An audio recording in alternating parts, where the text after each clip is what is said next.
konsekuensi dan kita tidak mungkiri bahwa nanti di dalam partai ini ada penyusup, pasti ada penyusup, dan juga tidak mungkin di sini pun ada penyusup.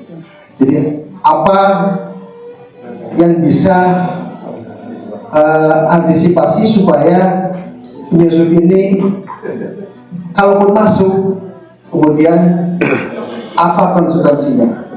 Itu aja Pak yang kedua. Makasih. Assalamualaikum warahmatullahi wabarakatuh. Waalaikumsalam. Baik, dari tengah. Ya, Mau Bapak. silakan.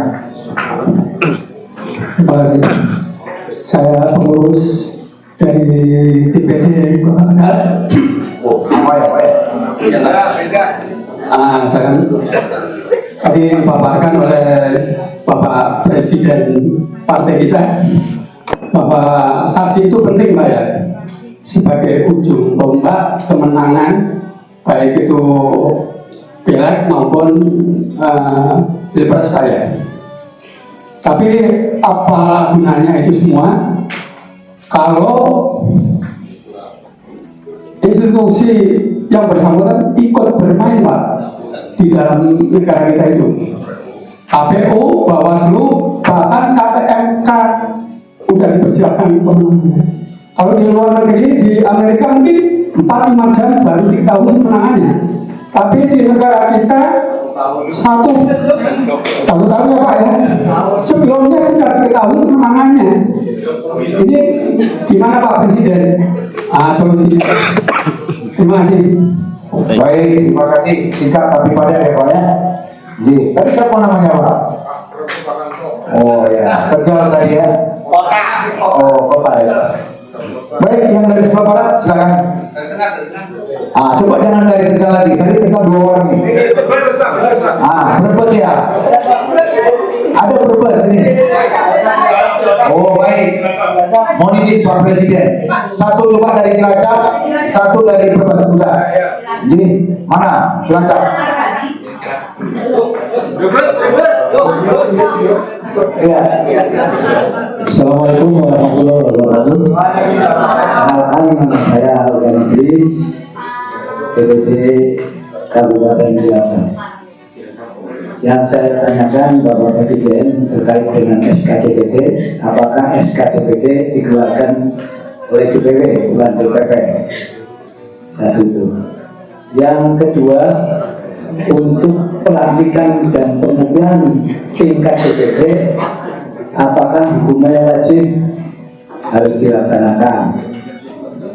Yang selanjutnya, kami yakin dan kami sadari perpolitikan di Indonesia ketika lahirnya partai perubahan yang dipimpin oleh Bapak Dr. Robby Nur Hadi, saya yakin bisa menyikapi dan bisa menanggulangi situasi politik yang ada di Indonesia saat ini. Dan saya juga punya keyakinan bahwa partai perubahan yang dipimpin oleh beliau Bapak Dr. Robby Nur Hadi akan menjadi partai idola rakyat Indonesia. Amin. Terima kasih. Waalaikumsalam warahmatullahi wabarakatuh. Baik, terima kasih. Yang dari Cilacap. Yang Brebes terakhir. Ya, terakhir. Yang Brebes terakhir. Pak Koling ya. Ya, Rewi Asa beliau ini. Terima kasih. Assalamualaikum warahmatullahi wabarakatuh. Waalaikumsalam. Yang terhormat Pak Presiden Partai, Pak Ketua DPW, Pak Sekretaris. Perkenalkan, nama saya Artolik dari Sekretaris DPD Kabupaten Brebes. Saya nggak mau menanya tentang muluk-muluk tahun 2029 karena di dalam partai mesti ada rentetan. Yang pertama kepada Pak Sekretaris DPW bahwa SK yang kemarin dikeluarkan melalui via WA, kami mohon izin karena dalam pembentukan partai atau kepengurusan ada seleksi alam yang kemarin masuk karena kena penyakit virus keluar. Tapi alhamdulillah di Brebes secara terus terang kemungkinan kepengurusan yang paling gemuk Karena apa? Di kepengurusan DPD, di Dewan Pembina itu 7 orang, Dewan Pakar itu 25 orang, dan kepengurusan harian itu sudah sampai 35. Jumlah seluruhnya adalah 69. Dan alhamdulillah yang 69 orang itu sudah menandatangani fakta integritas dan bermaterai. Pertama itu nanti mohon pada Pak Sekretaris, nanti ada revisi Pak, itu datanya. Yang kedua, masalah SK DPC itu nanti yang mengeluarkan dari DPW apa DPD. Karena apa? Alhamdulillah 17 kecamatan yang ada di Brebes semuanya sudah terpenuhi. Per kecamatan 15 orang dan ada yang 18 orang. Dan juga kami mengucapkan alhamdulillah lagi karena adanya perubahan, partai perubahan ini banyak peminat. Sampai belum dilantik yang siap mau nyalek sudah terdaftar 72 orang. Makanya adanya partai perubahan ini alhamdulillah ada hijrah dari partai-partai yang lain. Gitu Pak. Contoh saya sendiri Pak. Tadi Pak Ketuanya ini katanya dari PDIP. Saya sendiri juga dari Demokrat Pak. Saya Ketua Bapilu DPC Demokrat Kabupaten Brebes, juga Wakil Ketua UNEN Orsa Partai Demokrat yaitu di FKKGD. Kalau buka rapat Rakernas FKKGD tahun kemarin, pimpinan sidang saya se-Indonesia Pak. Tapi adanya partai perubahan ini, saya harus kembali ke Brebes lagi untuk membangun Kabupaten Brebes. Itu Pak. Kami mohon nanti dari Pak Sekretaris kalau ada permintaan dari saya mohonlah revisi SK. Siap, pokoknya siap. Dan Bapak Presiden tadi ada salam dari Pak Asrofi sebagai Ketua Umum, beliau tidak bisa hadir karena sedang menangani usahanya beliau di Pekalongan. Dan beliau titip salam. Yang kedua, insya Allah di dalam bulan 4 akan mengadakan pelantikan Pak. Karena ini DPW sudah dilantik, insya Allah di sekarang Lebaran ada pelantikan. Dan di bulan 5 kemudian dilanjutkan dengan rakerda Pak. Karena apa? Maaf Pak, bukan kami menggurui ya. Akhirnya kalau di dalam sebuah partai kalau nggak ada rakerda, otomatis ketua bidang nggak mempunyai program kerja. Dan program kerja itu harus melalui sidang pleno di rakerda. Makanya mohon izin kepada Pak Presiden Partai agar di Brebes nanti Pak Presiden yang pelantik didampingi dengan Ketua DPW Pak Senin. Itu Pak dari saya, kita akhiri. Wassalamualaikum warahmatullahi wabarakatuh. Saat perubahan. Baik, terima kasih Bapak dan Ibu. Karena pertanyaan sudah selesai, dan tadi saya katakan tadi, karena ada satu bonus pertanyaan dari Brebes sebagai ending. Baik, Bapak berdiri silakan.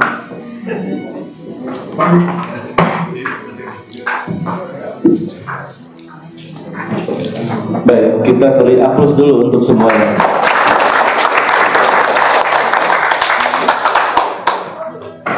Yang pertama itu ada 2. 1, mau masuk asal ada ART. 2, antisipasi penyusup dan konsekuensinya. Pak Anies itu selalu mengajarkan kepada kita agar kedepankan data, kedepankan apa yang menjadi catatan sejarah. Tidak perlu atau tidak, istilahnya kita mendengar boleh ya, tapi kita harus punya ketegasan dalam melihat mana yang memang data, fakta, mana yang omongan orang. Oke. Jadi kalau data, maka itu artinya risaulah dengan apa yang kita lakukan. Jangan risau dengan apa yang orang katakan. Oke, ya? Ini Pak Anies nih. Oke. Karena itu dia berpesan kepada saya waktu tanggal 1 September agar tabah. Nah sekarang pertanyaannya adalah mana yang benar? Maka yang benar lihat fakta. Oke. Nah faktanya, sahabat-sahabat sekalian, kita bisa ungkap dalam pertanyaan. Misalnya rumusan tanggal 27 April saat ya mengeluarkan gerakan perubahan, di mana di situ ada Partai Perubahan yang merumuskan relawan Anies atau bukan? Iya, oke ya, betul. Relawan Amin, orang-orang yang menghendaki perubahan. Ini fakta kan? Fakta. Lalu fakta ini itu berangkat dari apa yang menjadi aspirasi rakyat untuk perubahan, benar nggak? Oke. Kalau begitu, maka keberadaan partai ini satu menegaskan bahwa ini aspirasi perubahan dari rakyat, dua didirikan oleh relawan Anies. Ada yang mau membantah nggak fakta ini? Ada nggak?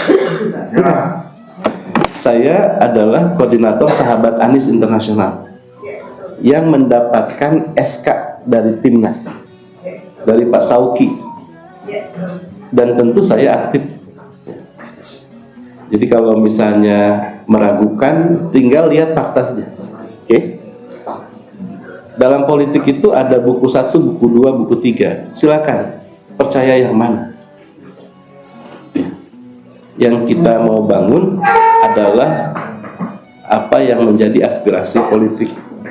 Maka tolong lihat dalam koridor itu. Koridor itu maksudnya adalah saat ada aspirasi politik dan itu mengganggu para pihak yang lain, maka mungkin nggak ada potensi, katakanlah ya, pihak yang tidak setuju dan kemudian dia pasti akan mengganggu, betul? Betul nggak? Gitu. Jadi pengganggu ada, ya apalagi di Jawa Tengah ini. Ini yang paling parah menurut saya di Jawa Tengah. Ya, parah sekali. Yang lain relatif tidak. Pemahaman atas aspirasi, atas pendiri itu relatif lebih bisa dipahami. Tapi saya yakin kehadiran bapak-bapak sekarang itu menegaskan bahwa sebenarnya Bapak Ibu sekalian, sahabat-sahabat perubahan adalah orang-orang yang sudah teruji. Jawa Tengah adalah miniatur politik Indonesia, punya histori penguasa, baik masa kerajaan maupun masa kemerdekaan dan setelah kemerdekaan. Betul ya? Betul. Jadi ini tantangan buat kita. Apakah kita punya sikap politik? Apakah kita mudah digoyahkan? Kalau sederhananya, malu lah sebagai orang Jawa Tengah kalau mudah digoyahkan. Maka kita menegaskan kita ada karena aspirasi rakyat, betul ya? Nah, yang dikembangkan oleh pihak sebelah itu lebih pada tokoh, betul? Ya, termasuk pertanyaan ini. Kita tidak atau tidak meninggalkan. Silakan cek ADART kita. Satu-satunya mungkin ADART partai yang menyebut nama tokoh seseorang itu hanya Partai Perubahan. Coba cek. Ya, silakan baca ADART Partai Perubahan. Itu jelas. Baik dalam penjelasan tentang simbol maupun yang lainnya. Dan partai ini konsisten. Sejak tanggal 6 Mei, 10 November, 2 Januari menegaskan mencalonkan Bapak Anies Rashid Baswedan sebagai calon presiden Republik Indonesia.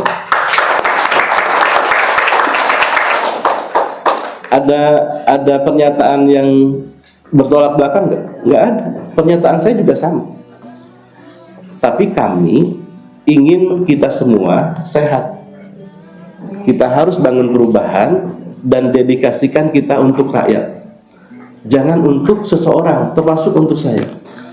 Saya sebenarnya kalau boleh ya, jangan bedakan perlakuan saya seperti anggota yang lain, karena ini masalah bagi saya nanti. Ya, kita tidak boleh membangun ya, budaya feodal, budaya sebagai pejabat. Itu yang kita lakukan. Saya kesini nyetir sendiri, gantian dengan yang ada. Saya tidak menjadikan ini, karena memang kita rakyat, bukan pejabat. Kadang kalau saya terbatas, apa adanya saya sampaikan, ya Pak. Gitu.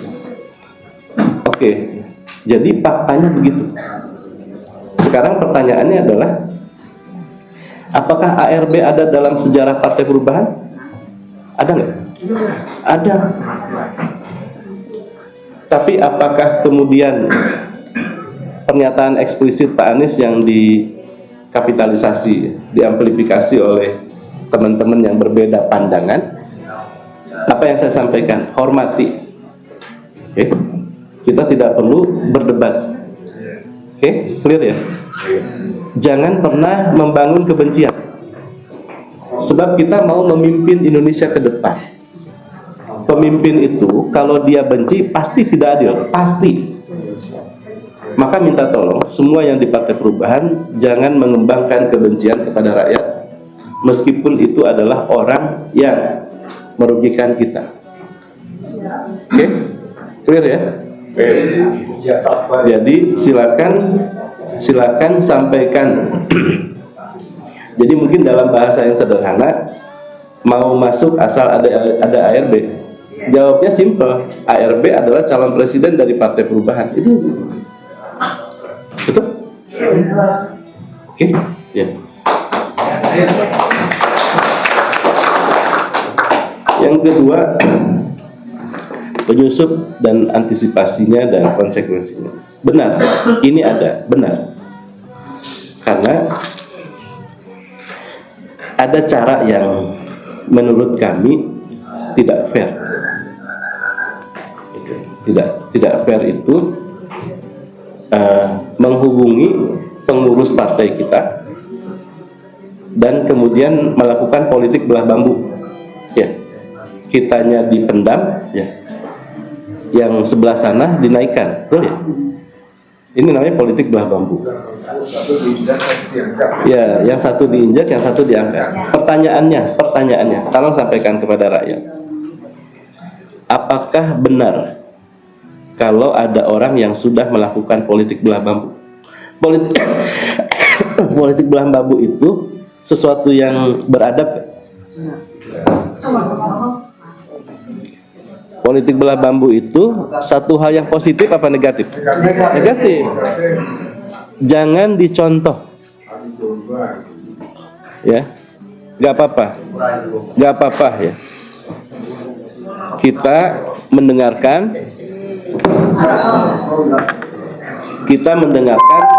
tanpa kita bersikap samanya. Oke, ya.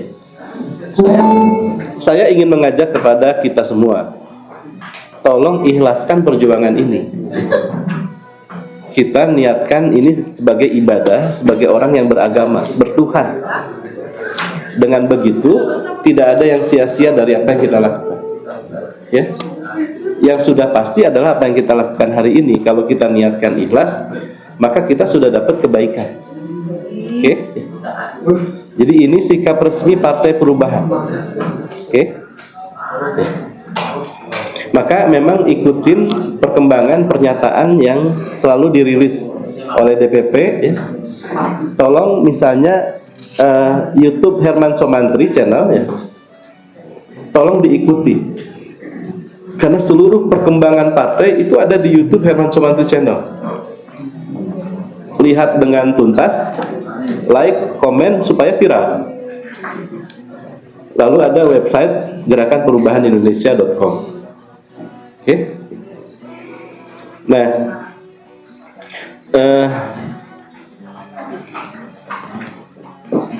penyusup hanya bisa diantisipasi dengan militansi kader. Jadi lakukan konsolidasi kepada kader seperti yang saya sampaikan hari ini. Ya, Bapak Ibu sekalian. Konsolidasi, bangun militansi. Karena kalau militan, ya, apapun yang kemudian masuk itu sesuatu yang negatif, dia nggak akan terpengaruh. Ya. Kalau misalnya terpengaruh, jangan khawatir. Emas akan tetap emas, loyang akan tetap loyang. Mudah-mudahan ya, mudah-mudahan. Seperti yang tadi Pak Albani sampaikan. Ini memang partai bisa jadi pilihan. Ya. Bisa jadi pilihan. Istilahnya pilihan primadona. Ukurannya sederhana. Apakah rakyat tahu partai-partai yang sekarang itu berpihak kemana? Ke rezim ya? Hampir semua kan? Hampir semua. Apakah rakyat tahu bahwa Partai Perubahan ingin melakukan perubahan? Nah, itu tugas kita. Jadi kasih informasi, kasih pilihan bahwa ada harapan untuk kita merubah negeri ini dengan adanya Partai Perubahan. Dan memang sampaikan dengan kuat ya, hanya dengan partai politik kita bisa mengusung kepemimpinan ke depan. Ya. Oke. Bangun militansi. Nah, konsekuensi dari yang penyusup tentu ada mahkamah partai. Ya, tidak ada pilihan lain bagi mereka yang menyusup kemudian bersikap merugikan partai kecuali dipecat. Karena melanggar ADART kan. Ya. OKK bertindaklah. Tapi pastikan punya bukti ya. Punya bukti. Oke. Baik. Yang kedua, saksi penting dalam kemenangan. Apa gunanya institusi ikut bermain? Kalau institusi ikut bermain, saksi itu mengamankan suara kita. Jadi untuk kita menang ada dua cara. Kitanya punya pasukan yang mengamankan datanya, oke, maka itu perlu dilatih dari sekarang, jangan nunggu nanti. Nah, sebagai tambahan, para peserta saksi beri juga kemahiran, misalnya sebagai security, apakah satpam misalnya, ya, atau apapun yang membuat dia nanti punya pekerjaan.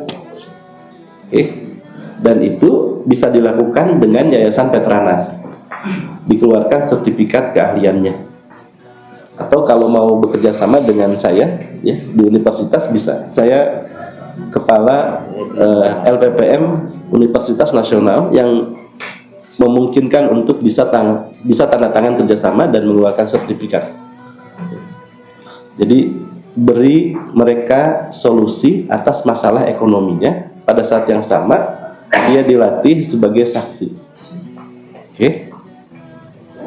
Nah, apa gunanya kalau institusi ikut bermain? Benar. Ini tuh benar. Ini tuh terjadi. Itu makanya Bapak Ibu sekalian, kita ini nggak punya uang. Ada yang punya uang yang bisa melawan atau nyuap? Nggak ada kan, kita nggak punya. Kita juga bukan orang-orang yang dikenal. Tetapi kalau kita jadi gerakan yang tegas, jelas, itu bisa menakutkan. Maka kami tidak punya pikiran untuk bernegosiasi, melakukan suap menyuap dalam verifikasi faktual di KPU. Jangan. Meskipun mampu, tidak boleh kecurangan itu dilakukan. Jadi jangan sampai kecurangan itu soal kesempatan. Jangan. Ada kesempatan atau tidak ada, maka tetap berintegritas. Ingat panca perubahan, ikrar panca perubahan. Kita harus punya integritas. Kita tidak ingin dicurangi, maka jangan curang. Galang dukungan rakyat. Insya Allah bisa, insya Allah.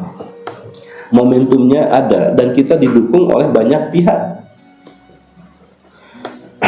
Ya, jadi banyak sekali kelompok yang sekarang itu berada dalam posisi perubahan. Mahasiswa, istilahnya slanker ya, para penyanyi, itu kan sebenarnya sesuatu yang membuat mesin perubahan itu terus bergerak, meskipun tidak oleh kita langsung. Nah, maka poin yang kedua adalah kami minta lakukan ini dengan keikhlasan. Kalau kita tidak punya apa-apa, maka kita harus punya keikhlasan. Keikhlasan adalah kekuatan. Sekali lagi, keikhlasan adalah kekuatan. Bagaimana dia ikhlas itu menjadi kekuatan? Sebab kalau kita ikhlas, yang hadir adalah pertolongan yang maha kuasa. Harus yakin ini.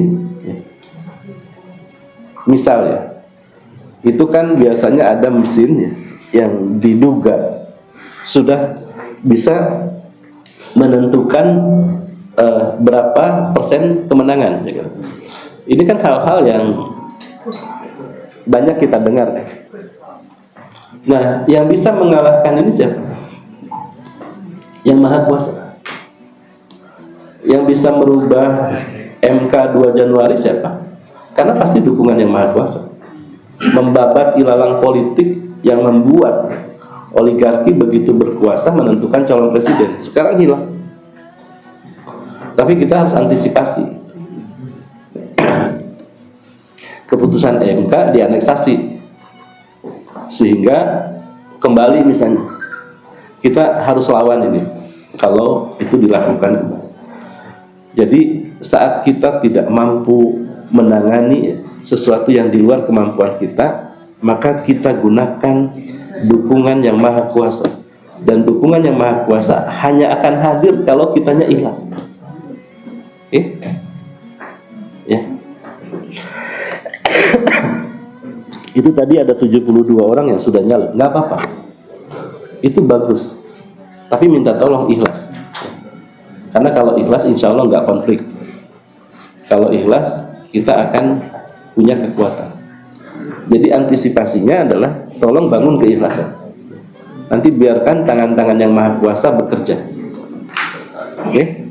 Yang ketiga, Pak Albani, SK DPD dikeluarkan oleh DPW. Iya. Jadi nanti yang melantik DPD adalah DPW. Kami paling bisa mendampingi aja, ya. Mungkin juga bisa ya menyampaikan orasi, ya. Forum orasi ini bagi kami penting. Kenapa? Inilah forum di mana kita menyampaikan pesan politik pembelaan kepada rakyat. Jadi memang kami akan hadir karena itu ruang formal, ya, untuk kita menyampaikan pandangan, ya, advokasi kebijakan.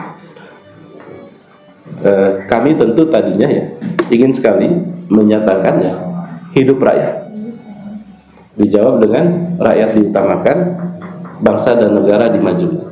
Kenapa? Karena ada hidup yang lain kemarin yang melukai hati rakyat. Tuh. Ada terima kasih yang lain yang kemudian itu melukai perasaan rakyat. Ya. Jadi Partai Perubahan ikuti apa yang menjadi aspirasi perubahan rakyat. Ikuti itu. Ya. Jangan ikuti yang salah. Termasuk kalau itu dari misalnya presiden partai atau ketua DPW atau ketua DPD. Oke? Ikutin aspirasi rakyat. Kalau ini ingin jadi partai rakyat, maka istiqomah ikutin aspirasi rakyat. Jangan takut. Sekali lagi, jangan pernah takut. Karena kalau rakyat yang meminta, yang ada adalah dukungan rakyat. Contoh yang sekarang viral kan, ya, atau gas LPG, ya. Itu kan kebijakan. Gimana nggak kuat? Itu dikeluarkan oleh menteri yang juga ketua partai. Apa yang kurang? Tapi akhirnya goyah kan? Karena dukungan rakyat. Ya. Termasuk yang lain-lain. Jadi jangan pernah khawatir. Gaspol aja. Semua yang baik lakukan. Nggak perlu izin-izin. Ini partai rakyat, bukan partai saya, bukan partai Pak Isnaini. Yang penting koordinasi aja, beritahu. Oke. Pelantikan. Oh ini udah dijawabnya surat SK udah ya? Ya, ini Udah. Eh, Udah belum selesai. belum. Selesai. Pelantikan di DPW wajib. Tidak sih. Kalau itu menyulitkan, jangan. Tapi itu bagian dari cara kita menegaskan eksistensi. Oke? Tapi jangan sampai nggak punya SK. Oke? Lalu kelahiran PP bisa menangani masalah politik. Dan ini bisa jadi partai idola rakyat. Insya Allah, ya. Karena memang kita lahir itu. Dan insya Allah sekarang sedang jadi satu-satunya. Maka wajar kalau orang banyak berbondong-bondong masuk ke Partai Perubahan. Banyak sekali. Bahkan saya ingin katakan orang-orang atau jenderal lah, jenderal masih aktif mau pensiun. Misalnya pensiunnya tahun ini, itu sudah booking masuk Partai Perubahan. Karena Partai Perubahan boleh jadi satu-satunya yang menuntut tegakkan 4 pilar. Saya adalah keponakan dari seorang tentara. Mereka ideologinya adalah tegakkan 4 pilar. Jadi kalau itu diganggu, maka dia akan marah. Cuma memang mereka nggak bisa ngomong. Tapi mereka kan punya nurani. Maka insya Allah partai ini didukung, insya Allah ya, didukung ya secara implisit oleh tentara. Jadi kan tentara itu selalu akan ada berada di, tentara kita itu adalah tentara rakyat, dia akan bersama rakyat. Kan nggak mungkin lah tentara kemudian membersamai partai-partai yang justru mengangkangi aspirasi rakyat. Kasus pagar laut itu kan mengangkangi sekali. Itu istilahnya menyakitkan, bagi tentara itu menyakitkan. Konstitusi dianeksasi itu menyakitkan. Maka kenapa kita di poin ketiga itu tegakkan 4 pilar? Karena itulah aspirasi. Kita harus begitu. Jangan kita disuruh megang, yang lain nggak megang. Oke, kemudian taholik ya. SK DPW via WA, bla bla bla ya. Ya, nggak ada masalah sih. DPP juga mengirimkan SK melalui WA ya. Dan silakan di print out. Ya, kecuali nanti yang basahnya ada, ya nggak apa-apa juga, bisa diminta. Soal tanda tangan fakta integritas, benar. Waktu kita merekrut pengurus itu memang ada fakta integritas, dan fakta integritas itu sudah ada POM-nya, ya Pak. SK DPC yang keluarkan DPD, benar. Maka kalau ada DPC yang belum ada, maka yang ditanya adalah DPD. Coba lihat SK DPD itu selalu ada 3 poin. 1, mengukuhkan. 2, memberi tugas. Yang ketiga apa? Melakukan evaluasi berdasarkan kesesuaian langkah para pengurusnya, ADART dan lain sebagainya. Jadi SK itu tidak kemudian tanpa ada evaluasi, ada evaluasi. Jadi kalau pasif ya harus dievaluasi. Ya sudah ada yang nyala, bagus. Kalau bisa memang dimulai dari sekarang, ya supaya fokus nanti. Maka penting ada pengelolaan dapil. Silakan dilakukan dari sekarang. Revisi SK, oke. Partai Perubahan itu menerapkan SK mengembang namanya. SK mengembang itu artinya, misalnya SK DPW Jawa Tengah itu nomor 23 misalnya. Pada saat direvisi itu bisa saja ditambahkan 23A. Yang berubah lampirannya, nggak apa-apa. Ini yang penting ada historinya. Jadi silakan dirubah, apalagi kalau dia sudah tidak aktif. Ya, salam dari Pak Astrofi. Waalaikumsalam. Minta hadir saat pelantikan, insya Allah, asal tidak bentrok. Maka nanti kalau sudah mau menetapkan, coba komunikasi dengan sekjen. Sahabat-sahabat sekalian, terakhir, saya tadi lupa menyampaikan bahwa ada ketua bidang 1 DPP Partai Perubahan, namanya Pak Herman Somantri. Ini kalau di kementerian ini seperti Mayor Teddy. Ya, menses sekali. Ya. Tapi ini insya Allah soleh. Artinya tahu tata krama. Amin. Oke. Lalu ada ini Pak Rusdiono. Ah itu Kabid 39 bidang lingkungan hidup. Ada yang lain nggak? Saya lupa. Ya, saya kira itu ya. Ada satu lagi. Apa? Kita nggak bakal aja. Kita kan nggak bisa mencerahkan semua orang. Tapi di DPD atau di Jawa Tengah ini kayaknya kita perlu clear kan. Kita sampaikan sejauh mana ini kita berusaha keras untuk selalu mengedepankan Mas Anies keputusan untuk Ya, partai oh. yang kita jelaskan lagi. Minimal di sini kita sudah deklarasi. Oke. Ya, Ya, oke. sejelasnya terang mungkin. Oke. Salah satu hal penting dalam ujian ya Partai Perubahan di Jawa Tengah adalah berkaitan dengan Pak Anies. Saya ingin sampaikan satu. Ini penting sekali informasi sejarahnya. Jadi Bapak Ibu sekalian, partai ini pada tanggal 6 Mei 2024 itu melahirkan beberapa keputusan. Satu, melanjutkan pendirian Partai Perubahan. Jadi ini ditanya kepada seluruh ya panitia provinsi. Ini saksi sejarahnya.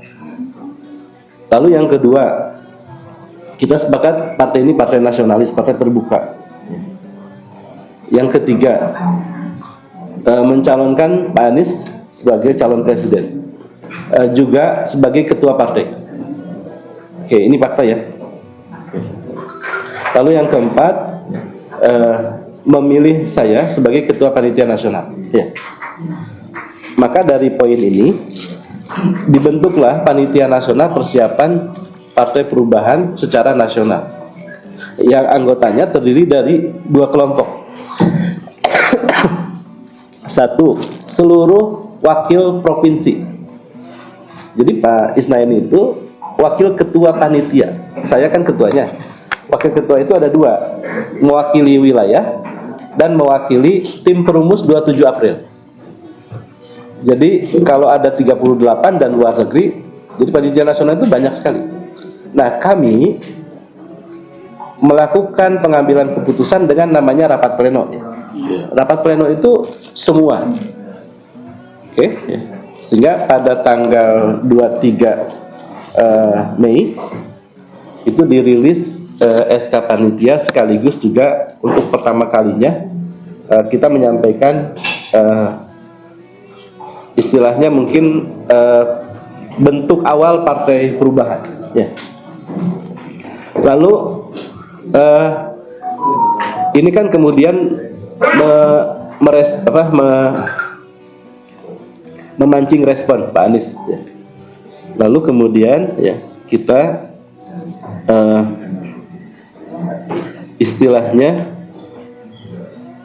kita ingin deklarasi ya di rapat pleno 2 itu, dan tentu meminta Pak Anies ya. Nah, jadi sebenarnya kita komunikasi itu terus terjadi. Nah, pada saat rapat pleno 3 itu sama juga kita akan deklarasi, dan itu tentu juga disampaikan ya, meskipun ada kecelakaan. Jadi kecelakaannya itu begini. Supaya terbuka ya. Jadi ketua panitia itu Pak Sekjen ya. Iya.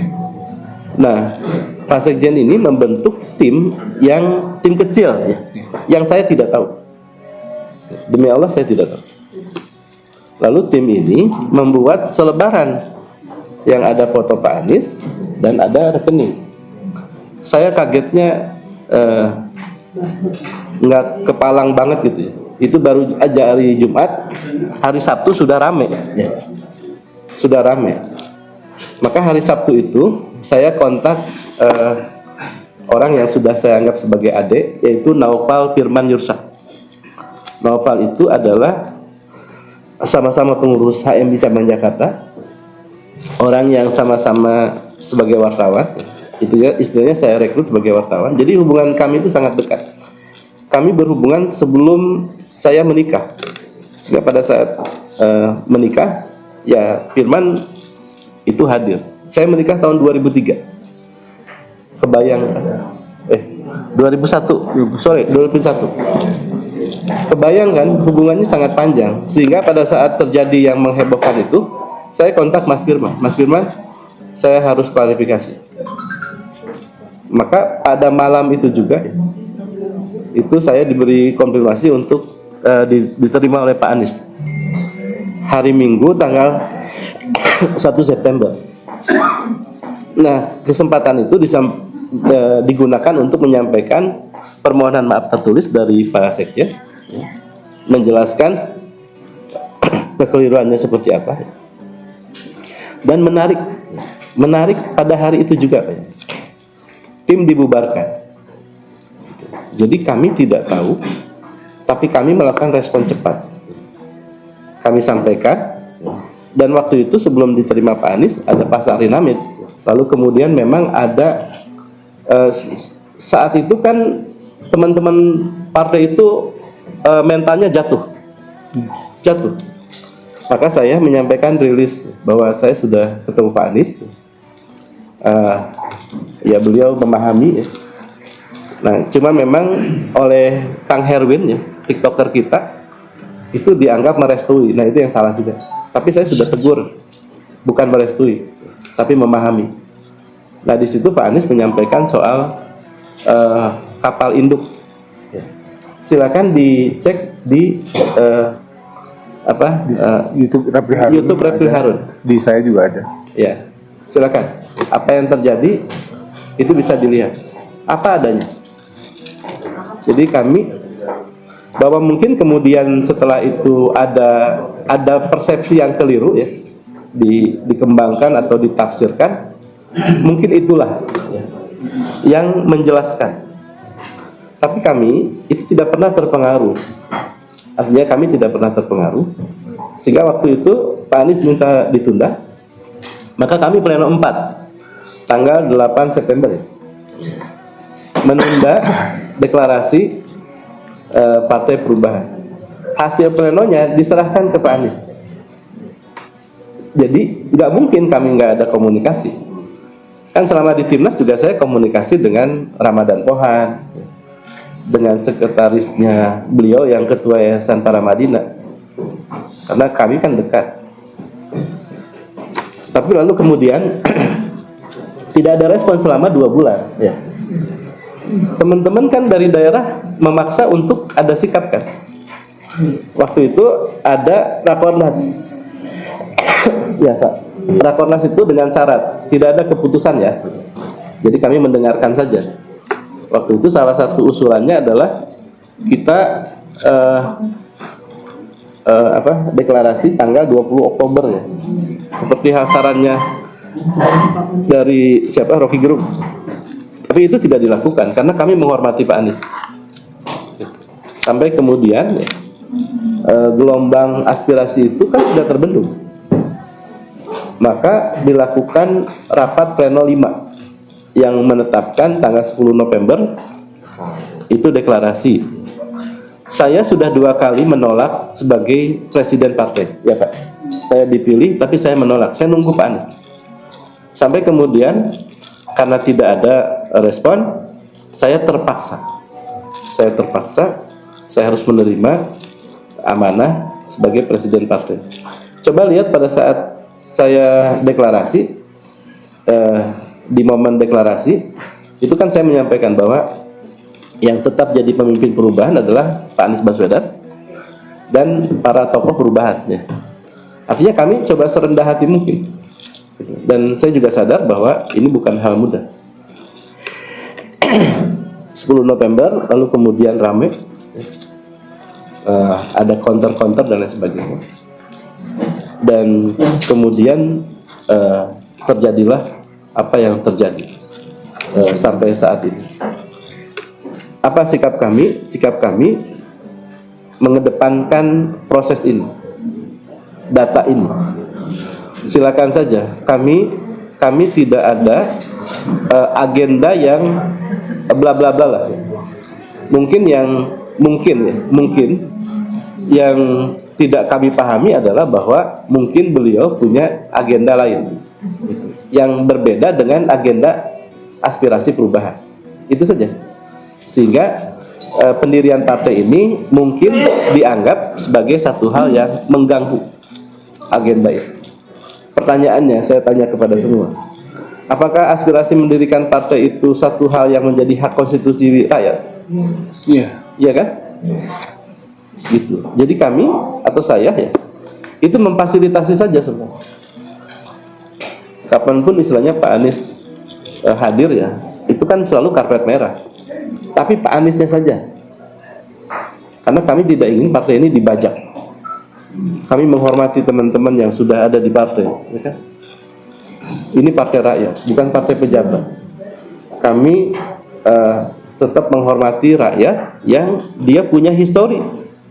Kan Bapak juga nggak enak kan kalau sudah jadi ketua DPW, lalu kemudian tiba-tiba diganti sebegitu aja.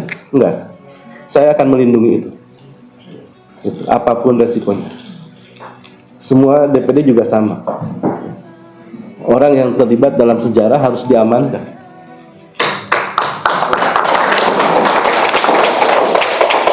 Maka saat deklarasi itu terjadi, maka banyak orang yang punya pasukan itu bawa orang minta di SK-kan. Kami tentu menolak karena sebelumnya sudah ada panitia daerah. Jadi pasti kami akan mengamankan yang terlibat dalam panitia daerah, pemilihan di panitia daerah, bukan orang yang kuat dan tiba-tiba datang. Enggak. Ini partai rakyat. Clear ya? Clear. Jadi kita harus ambil kedaulatan ini. Ya. Betul nggak? Ya. Pertahankan ini. Jangan kalah.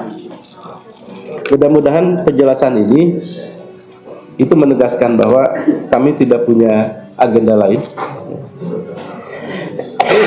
Kami jalani ini dengan ikhlas. Bukan mudah memimpin partai, bukan mudah. Tapi apa boleh buat. Jadi kalau nanti ada yang mau jadi presiden partai, silakan. Saya waktu tanggal 1 September menegaskan setegas-tegasnya. Pak Anies, ini dokumennya kami serahkan ke Pak Anies. Silakan. Saya kembali ke kampus. Itu juga yang saya tegaskan di Repli Haruncana. Jadi sama sekali saya tidak berpikir jadi presiden partai. Jadi clear ya. Jadi kalau ada orang yang menuduh ya, saya begini begitu, menurut saya karena tidak mau tabayun saja, tidak mau bertanya. Coba pada tanya. Kami acara-acara seperti ini terbuka untuk dihadiri siapapun, dan disinilah kami ruang tabayunnya, silakan. Ya. Jadi teman-teman sekalian, terakhir kami serahkan ini kepada Bapak Ibu sebagai rakyat. Kalau partai ini memang dikehendaki, maka besarkan untuk memastikan aspirasi rakyat terwujud. Tapi kalau tidak, nggak ada masalah. Nggak ada masalah sama sekali. Demikian. Assalamualaikum warahmatullahi wabarakatuh.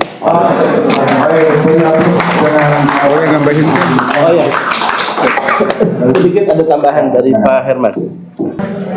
Kita akan coba menyikapi apa yang Pak Anies keluarkan tentang statement beliau mengenai partai perubahan. beliau bilang Partai Perubahan bukan milik beliau. Itu betul. Kenapa? Partai Perubahan ini punya relawan Pak Anies yang disiapkan untuk beliau, bukan beliau yang buat. Itu jawaban. Kalau memang keluar lagi statement seperti itu di luar, tolong dikasih jawaban seperti itu. Ya, Bapak-bapak, Ibu-ibu, Partai Perubahan bukan Partai Pak Anies, itu betul. Tapi punya relawan. Relawan yang sudah berkeringat, sudah bercucuran, menciptakan wadah ini untuk mendukung beliau sebagai presiden yang akan datang. Ya, betul kan? Kita semua tahu, bapak-bapak, ibu-ibu yang ada di Partai Perubahan ini semuanya relawan sejati. Ya. Dari awal beliau dideklar sama Nasdem sebagai calon presiden, itu awal aku bertemu dengan Pak Robi.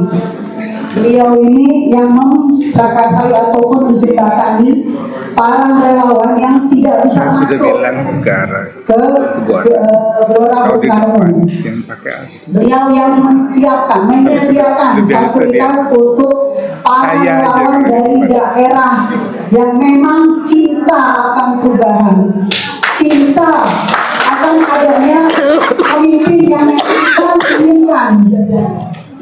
Beliau dengan SAI-nya, Sahabat Anies Internasional, seperti itu. Nanti pas pulang Dan juga terakhir Hampir ke pada Indomaret, saat di JIS, supaya agak enak ya, akan beli komik itu herbal. masuk ke dalam Komik buy herbal. online. Ketika saya serangan Untuk seperti mendapatkan itu tiket. dengan komik herbal, Bagi yang tidak herbalnya punya Kang, tiket, yang biasa tidak bisa tapi masuk.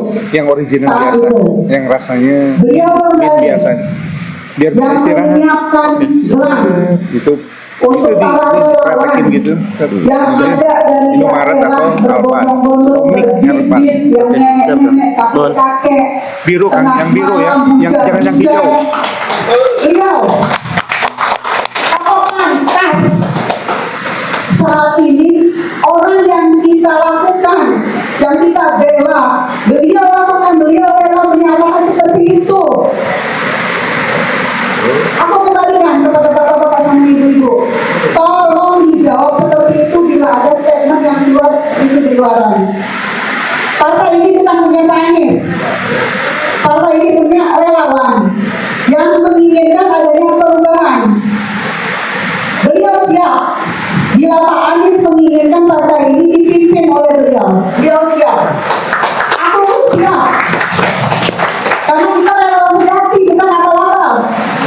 Ya, asal Pak Anies betul sesuai jalur yang tidak menyimpang. Kalau sekarang ada statement seperti itu, wajar nggak sakit? Aku, maaf,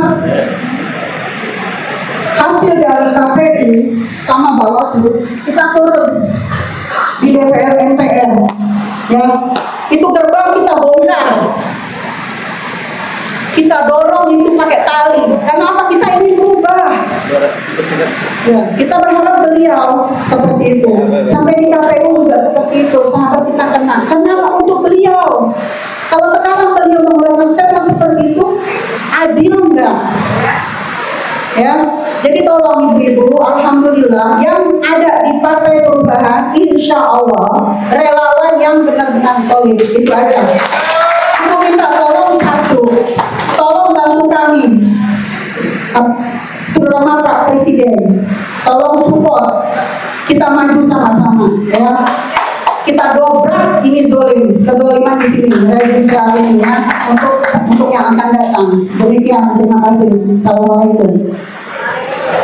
Di sini itu ada pembina dan dua ketua DPD, Pak Ari dan Pak Rusdianto. Mungkin ada sepatah dua kata Pak Yusuf.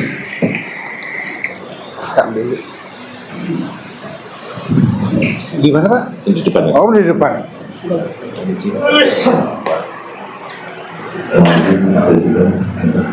Assalamualaikum warahmatullahi wabarakatuh. Bismillahirrahmanirrahim. Alhamdulillahirrahmanirrahim. Wassalatu wassalamu ala Bapak Ibu sekalian, saya mohon diri. Saya Dr. Budi Suwono, spesialis bedah. Keseharian saya bertugas di Rumah Sakit Umum Daerah Bagian Bedah, RSUD Pindang, Kota Pekalongan. Pertemuan saya dengan Bapak Presiden tanpa diduga, karena 3 hari sebelum saya berjumpa dengan beliau, alhamdulillah saya punya inisiatif untuk mengajak teman-teman menengok saudara-saudara kita yang kena musibah tanah longsor di Petonggirian Kabupaten Pekalongan.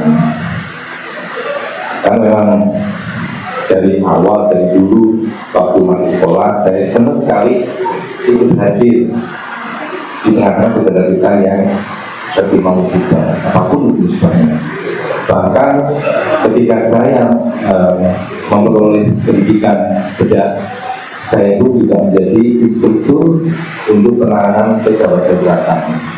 Dan saya sudah keliling Indonesia untuk mengajari adik-adik kita yang ada di rumah sakit maupun ada di kampus, terutama teman-teman dari keperawatan, untuk bagaimana ketika nanti mereka menjadi anak bangsa untuk mengambil alih peran. Manakala Indonesia ini yang syarat dengan musibah, ya. Apapun musibah itu, kita ajari bagaimana mereka menangani korban-korban musibah itu. Nah, ketika kemudian beliau, saya diminta untuk bercerita apa yang telah saya lakukan. Ya, saya ngomong tanpa ada pemikiran apapun, tidak ada bayangan apapun. Kalau saya ini sebenarnya lagi diuji kalau beliau. Di akhir pertemuan, saya diminta untuk mengajak beliau berkunjung ke Rumah Sakit Umum Daerah Kajen, yang mana rumah sakit itu menampung para korban bencana di tanah longsor Petonggirian dirawat. Kebetulan sekali saya salah satu dokter yang menjadikan rumah sakit Kajen untuk berkembang, karena saya di awal di sana. Sehingga ketika kita hadir di Wadah Kajen, sambutan saudara-saudara saya di rumah sakit Kajen masih cukup bagus, karena memang kita membiasakan bagaimana membangun kebersamaan, bagaimana kita tidak lagi melihat kamu spesialis, aku perawat, aku cuma sapu, aku datang. Dan ini memang kita bangun supaya suasana kinerja benar-benar kita satu tim, tidak ada lagi pemilahan. Alhamdulillah kita bisa berkunjung, yang mestinya ada 8 masyarakat yang dirawat, alhamdulillah semua sudah boleh pulang, masih tersisa 3, dan kita bisa jumpai mereka, kita kirim doa, dan kita berikan sedikit sederhana kepada mereka sebagai tanda ikut berduka ya dengan musibah itu. Di akhir pertemuan itu tanpa terduga beliau, kalau saya bilang, berakad ya dengan saya kali itu. Untuk saya bergabung di Partai Perubahan. Saya bukan orang politik, saya orang profesional. Saya tidak pernah belajar politik itu apa, kan saya nggak ngerti. Tapi saya hari-hari hanya bergelut di pelayanan kesehatan. Dan ketika beliau minta, saya nyatakan insya Allah. Gitu. Saya nggak ngerti apa yang saya akan dari saya hadapi. Saya yakin kepada Allah bahwa saya ini hanya diperjalankan, gitu. Saya tidak pernah punya keinginan pamrih apapun. Ketika masuk di Partai Perubahan ini, saya nggak ngerti. Nanti saya mau ditaruh mana, saya harus ngapain, saya nggak ngerti. Tapi dengan penjelasan hari ini semakin paham bahwa saatnya saya mengambil bagian. Kedua kali saya juga bersama-sama saudara saya para pengusaha muslim di Indonesia, dan saya diperjalankan Allah bisa menengok saudara kita dalam keadaan bagaimana ekonominya mulai dari Aceh sampai ke Papua. Ya, hal ini pun akan menjadi dasar saya untuk menjalin silaturahmi kembali. Manakala tadi isinya adalah kita membangun rakyat, kita memerdekakan rakyat, ya, kita mencoba untuk mengangkat derajat rakyat. Insya Allah saya pernah melakukan itu. Amin. Jadi ketika saya diminta untuk membersamai beliau sebagai pembina di DPP, insya Allah akan saya sampaikan dan saya curahkan pengalaman saya. Dulu saya tidak bisa berkesempatan tidak seperti ini, karena dulu saya absen ya. Alhamdulillah sekarang sudah purna tugas sejak 2021, dan ternyata bayangan saya kalau orang pensiun itu kan duduk manis ngomong untung ya. Tapi ternyata yang saya pensiun malah tidak pernah di rumah, gitu kan? Iya, mohon maaf, sampai tidak pernah di rumah. Apakah saya masih aktif di pelayanan center? Masih. Saya masih aktif, dan alhamdulillah rumah sakit masih mempertahankan saya untuk tidak keluar dari rumah sakit. Kenapa? Ya, bisa jadi mungkin dari rekam jejak yang saya lakukan di rumah sakit, direktur mempertahankan, wali kota mempertahankan, bisa tidak kemana-mana. Mohon resunya dengan saya diajak bergabung di Partai Perubahan ini benar-benar bisa melakukan perubahan. Dan perubahan ini tidak bisa akan terjadi manakala diri kita sendiri tidak berubah. Oke. Jadi awalnya dari diri kita sendiri untuk berubah. Berubah seperti apa? Bukan berubah dari miskin jadi kaya, bukan. Tapi berubah karakternya. Kalau karakter kita sudah benar, insya Allah orang sekitar kita akan berubah mengikuti cara kita. Tapi kalau karakter kita buruk, orang lain pun akan menghindar dari kita. Mungkin itu yang perlu kita pahami, kita camkan, dimanapun kita berada, jangan lupa ada Allah. Dan apapun yang kita usahakan, kita lakukan, ada yang mencatat, yang mendampingi kita kemanapun kita berjalan. Ini dari saya cukup itu dulu yang saya sampaikan. Assalamualaikum warahmatullahi wabarakatuh. Pak Arianto sama Pak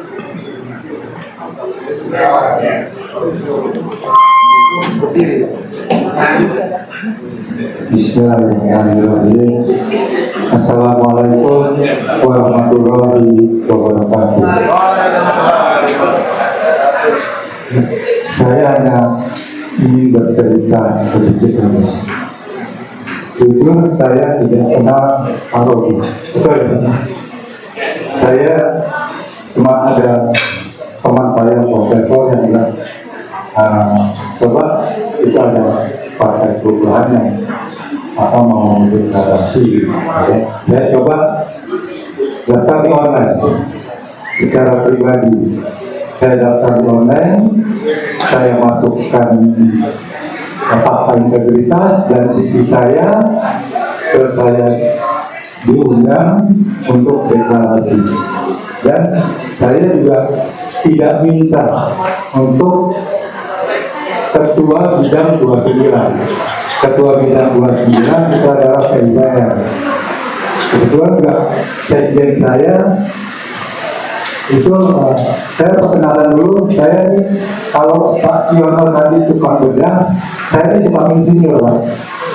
Itu tukang bangunannya, saya jadi tukang insinyur. Jadi saya kebetulan memang kalau saya lihat partai ini menempatkan seseorang sesuai dengan keahliannya. Jadi jangan sampai juga ada partai yang ditempatkan pejabatnya atau ketua bidangnya tidak sesuai. Jadi saya lihat di sini memang profesional ya menurut saya. Dan saya juga sama. Saya tidak pernah ikut berpartai, tapi memang pernah. Dulu kebetulan saya pernah diminta tolong membuatkan rumahnya Pak Presiden SBY yang di Cikeas. Jadi mau nggak mau saya kenal sama Pak SBY dan Ibu Ani, dan saya alhamdulillah begitu selesai pernah ditawarkan, tapi saya belum tertarik. Saya tertarik masuk di partai ini karena ada cuplikan kalau orang baik tidak mau bergabung di partai, maka orang-orang seperti Kuku Papa lah yang akan mengisinya. Ya, itu pesan saya. Terima kasih. Assalamualaikum warahmatullahi wabarakatuh.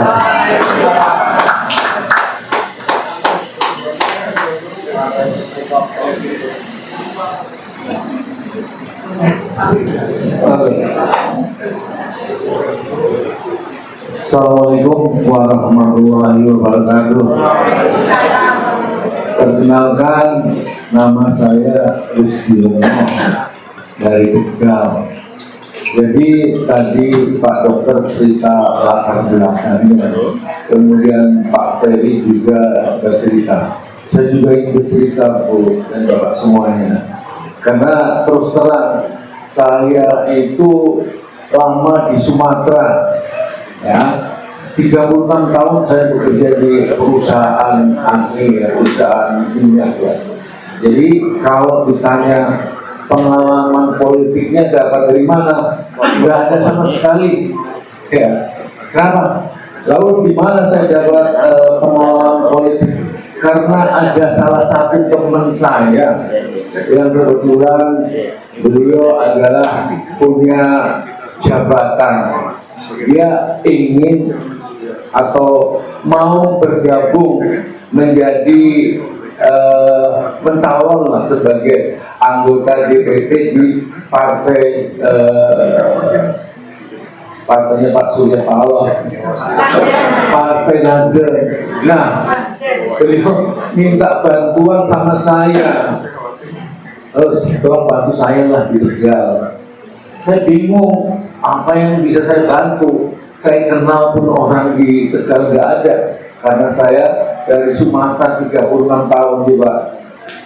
Terus gimana cara saya untuk bisa menarik orang? Jadi jabatan yang pernah saya dapatkan di desa saya harus saya ambil. Jadi apa, Bu dan Pak? Jadi ketua RT. Padahal selama ini saya tolak. Karena apa? Saya belum punya KTP waktu itu, ya. Tapi gimana jadi ketua RT? Ternyata jalannya di situ, Pak. Ya. Saya terima tawaran juga sebagai ketua RT. Tujuannya apa? Saya bisa mengumpulkan warga.